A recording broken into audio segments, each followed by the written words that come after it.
Қолымда ішіне салып жатқызым. Жауып қояйын, шашырып кеткесін.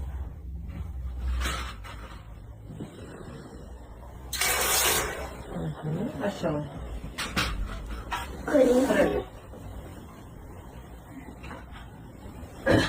Böyle cam tüm olup çıktı bunlar. Ne demiş bunu? Көпшіліктің назары деп айтады бұны. Бірақ оған дес бермейсің, өз ойын іске асырып шаңырақ қыласына келетін жақсылығы бар. Алла бұйырса. Ал енді мынау көп нәрсе жүрекке жақын алып жатсыңдар.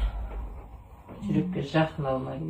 Алыстан келетін жақсылық хабары бар дейді. Енді жолдарың кетіп, ашылатына жүрек кетіп, үрей қорқыныш болады ғой, енді адам пенде болған екен. Соның бәрін алып тастадым, енді былай жол ашылады. Қорқып қалдық қой. Иә, сол жүректен шыққан қорқыныштың бәрін алып тастадым, енді былай жол ашылады.